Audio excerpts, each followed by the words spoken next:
Good morning everyone, my name is Sergio Francisco from BSBA Marketing Management. Today, I will discuss the business letter writing. Okay, so sabi po dito, business letter writing is also judged by its ability to communicate the ways in which business express themselves a lot.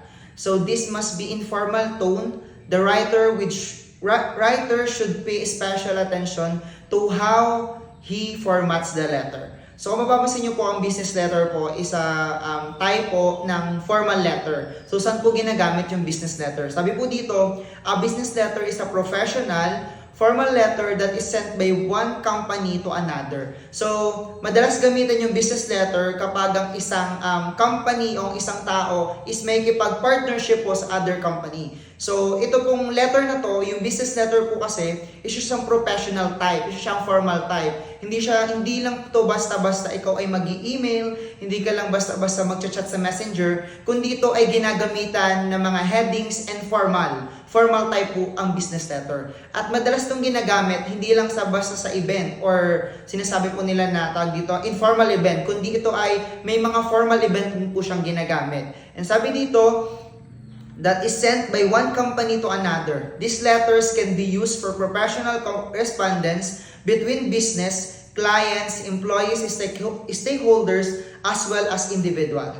So, sabihin po, ang business letter, so, corresponds between business, clients. So, ginagamit po ang business letter kapag gusto mo makipag-partnership, kapag ang isang company is gusto ng need ng mga stakeholders or shareholders, or ginagamit siya ng mga employees or ng ibang client po. So sabi pa rin dito, business writing is a purposeful piece of writing. So ibig sabihin, ginagamit yung business letter kapag may purpose ang isang tao. Ayun nga, it conveys relevant information to reader a clear, concise, and effective manner. So ano ba pag sinasabing clear? So kapag ikaw ay gagawa ng isang business letter or mag-write ka ng isang business letter, ang isa sa kauna-unahan po dito is kailangan clear. So bakit clear? So kailangan hindi siya malabo, hindi siya pasikot-sikot yung nilalaman niya. Sabihin po maayos, yun nga, formal po yung pagkakagawa, may professionalism ang pagkakagawa, at sinasabi pa rin po dito, concise. Dapat maikli po siya at hindi siya sobrang haba. Hindi siya pumapatak ng ilang pages, kundi one is enough. One is enough pag ikaw ay gagawa ng business letter. And kailangan maikli siya pero malaman. Kaya nga sinasabi dito ba, effective manner din. Kailangan clear po siya pag binabasa. Hindi po siya maraming palabo, kailangan direct to the point,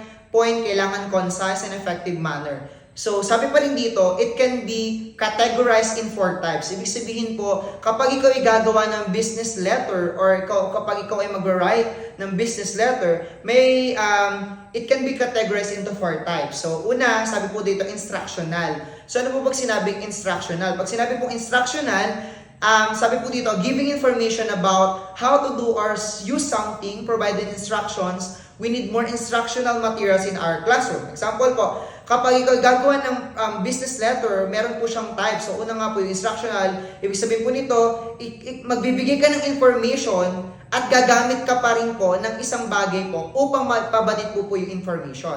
Example natin dito, example sa mga nag-report, hindi mo basta-basta mabibigay information without visuals. So, ganun din sa business letter.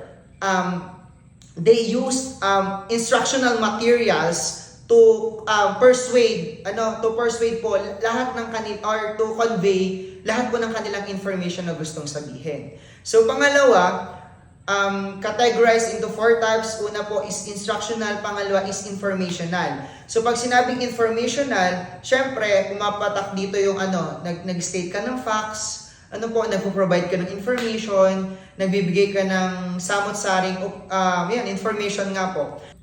And our second to the last is persuasive. So sabi po dito, pag ikaw ay gagawa ng isang business letter, so pwede mo siyang makategorize. Pag sinabing persuasive kasi, magpo-persuade ka. Example, as a marketing student, ako ay gusto ko makapag-partnership sa ibang company. And so, gagawa ko ng business letter. So, paano masasabing persuasive? So, ako, ang gagawin ko po, ang nilalaman po noon is kailangan ko ma-persuade sila. Mabigyan sila ng parang, alam niyo yun, kailangan nilang ma-catch or ma-hook po yung attention na gusto kong ibigay po sa kanila para magkaroon po ng partnership. Parang ganun din po sa paggagawa po ng speech po natin, di ba? Tayo naman senior high school, nagagawa po tayo ng speech. So, parang nagpo-persuade ka kasi kapag nabibigay ka ng information. So, ang gagawin mo is kailangan mong mapaniwala sila. Kailangan mong maibigay sa kanila yung information na dapat mong maibigay. At kailangan yung iyong receiver, yung iyong tagapanood, yung mapuka yung attention nila sa'yo. So, next naman natin is transactional. Pag sinabing transactional, means there is an expectation that if one gives, one will receive. A transactional person will keep watch or score or give and take. So, ayun, sa business letter kasi, may mga paraan po kasi ibang company po dito. So, ibang gumagawa kasi ng business letter, ang ginagawa nila. Kapag nagpasa ka ng business letter sa gantong company, so, magbibigay ka sample, no? So, magbibigay ka ng kunwari, product. So, ganun din sa kanila. Pag na parang give and take kayo, no? So, ayan. Ibig sabihin po nito is may transaction pong mangyayari. Ano po? Parang give and take po yung dalawang company na gustong magkaroon ng partnership. So, yun. Ginagamit kasi itong business letter Ginagamit itong business letter madalas sa mga mag-outsource ka ng ibang services, ng products and goods sa ibang bansa. Madalas ito ginagamit yung mga business letter sa iba't ibang malalaking company. Example na lang po sa company ng ate ko. So as HR assistant po kasi siya ng HR po. So nangyayari sa kanila, yung company nila, nakikipag-partnership sila, na gumagawa sila ng business letter para po ipasa sa ibang company at example partnership for employees, gusto nilang makipag-engage yung mga employees doon, gusto nilang makipag-engage po sa mga products and services po doon. So, ganun yung process ng business letter. So, ngayon nga, ang pinag-aaralan po natin is yung writing, no? So, kailangan po, sinasabi dito, may 4 types: instructional, informational, persuasive, and transactional.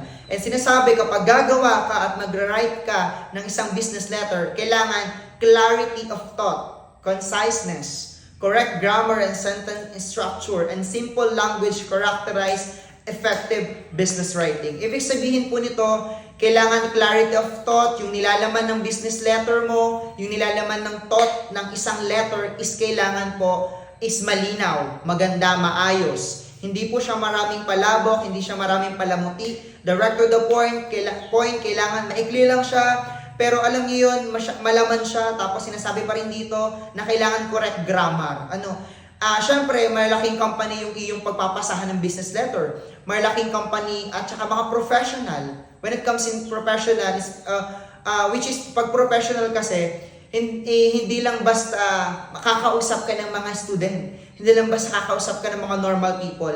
Kundi kakausap ka ng mga tao, ng mga employer, ng mga matataas CEO, ng mga manager, 'di ba, ng malaking company. Kaya kailangan, 'di ba, syempre kapag mataas yung pinag-aralan nila, kailangan yung pagpo-persuade mo sa kanila, pagbibigay ng information, kailangan correct grammar yung pagbibigay mo nun, no? So ganun ka sa paggagawa ng business letter. Medyo mabusisi siya, medyo mahirap siya, at sinasabi nga dito, professional yung paggagawa. So, yun. Formal yung format.